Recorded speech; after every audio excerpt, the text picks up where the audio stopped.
کے بندے راتوں کو اٹھ کے نمازیں پڑھ رہے تھے، جب پوری دنیا فجر کی نماز کے لیے آ رہی تھی، میں کہیں نشے میں نئے سال کا جشن منا کر کے دھت پڑا ہوا تھا۔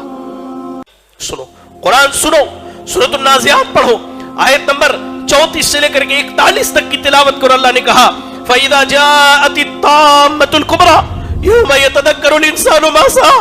وَبُرِّزَتِ الْجَحِيمُ لِمَن يَرَىٰ فَأَمَّا مَن طَغَىٰ وَآثَرَ الْحَيَاةَ الدُّنْيَا فَإِنَّ الْجَحِيمَ هِيَ الْمَأْوَىٰ وَأَمَّا مَن خَافَ مَقَامَ رَبِّهِ وَنَهَى النَّفْسَ عَنِ الْهَوَىٰ فَإِنَّ الْجَنَّةَ هِيَ الْمَأْوَىٰ۔ اللہ نے کہا کہ جب قیامت کی سور پھونکی جائے گی، جب یہ بڑی قیامت آئے گی، یوم یتذکر الانسان ما سعى، تب انسان یاد کرے گا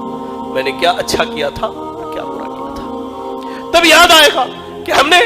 جب اللہ کے بندے راتوں کو اٹھ کے نمازیں پڑھ رہے تھے، جب پوری دنیا فجر کی نماز کے لیے آ رہی تھی، میں کہیں نشے میں نئے سال کا جشن منا کر کے دھت پڑا ہوا تھا۔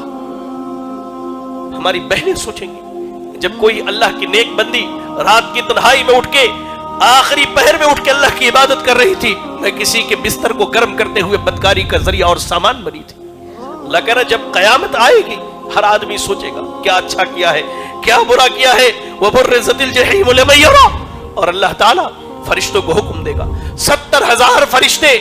جہنم کے لگام کو تھامے جہنم کو کھینچ کر کے لائیں گے، ہماری نظروں کے سامنے ہوگی۔ فَأَمَّا مَن طَغَىٰ فَأَمَّا مَن طَغَىٰ فَأَمَّا مَن طَغَىٰ، جس نے سرکشی کی، جس نے اللہ کے حد کو توڑا، جس نے اللہ کے حرام کو حلال جانا، جس نے اللہ کے حد کو توڑ دیا، جس نے اپنی زندگی کی قدر نہ کی، جس نے جوانی کی قدر نہ کی، جس نے اللہ کی نعمت کی قدر نہ کی، کہا اللہ نے وَآثَرَ الْحَيَاةَ الدُّنْيَا، دنیا کی زندگی کو سب سمجھ لیا، یہ جشن منا لو، ناچ لو، گا لو، یہی دنیا کی زندگی ہے۔ اللہ نے کہا فَإِنَّ الْجَحِيمَ هِيَ الْمَأْوَىٰ، گھبراؤ نہیں، گھسیٹ کر کے جہنم کے اندر ڈالے جاؤ گے۔ اس کے بعد اللہ نے کہا وَأَمَّا مَنْ خَافَ مَقَامَ رَبِّهِ، وہ بندے بھی ہیں جو اللہ سے ڈرتے ہیں، یعنی اللہ کے عذاب کا ڈر ہے۔ سیدنا علی کے پاس ایک شخص آیا، کہا امیر المومنین آپ عید کے دن اتنا سوکھا سوکھا کھانا کھا رہے ہیں؟ کہا لیس العید من لبس الجدید واکل الثرید انما العید لمن خاف الوعید، خوشی تو یہ نہیں ہے کہ آپ اچھا پہن لیں، اچھا کھا لیں، خوشی تو یہ ہے کہ آپ ہر دن قیامت کے دن سے ڈرتے رہیں، یہ اصل بندے کی خوشی ہے۔ کہا اللہ نے ایسے جو بندے ہیں نا جن کی زندگی اللہ کی فرما برداری میں گزرتی ہے، جو یہود و نصارہ کے نقش قدم پر نہیں چلتے، کہا اللہ نے وَأَمَّا مَنْ خَافَ مَقَامَ رَبِّهِ، رب کے سامنے کھڑے ہونے سے ڈر گیا، وَنَهَى النَّفْسَ عَنِ الْهَوَىٰ، اور اپنے نفس کو نفسانی خواہشات سے روک لیا، فَإِنَّ الْجَنَّةَ هِيَ الْمَأْوَىٰ،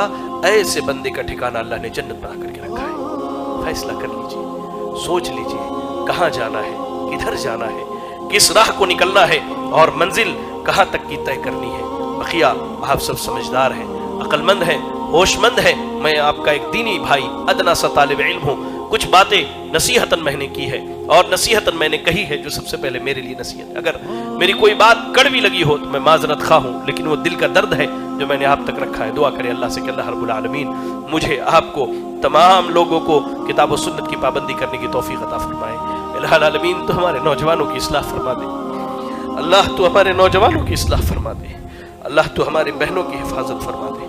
اللہ تو ہماری بہنوں کی اصلاح فرما دے۔ الہ العالمین آج اہل کفر بڑے سرگرم ہیں کہ کیسے وہ ہماری نوجوان بہنوں کو، ہمارے جوان بھائیوں کو اپنے ہتھ کنڈوں کے ذریعہ پھانس لے۔ اللہ تو ان کی حفاظت فرما دے،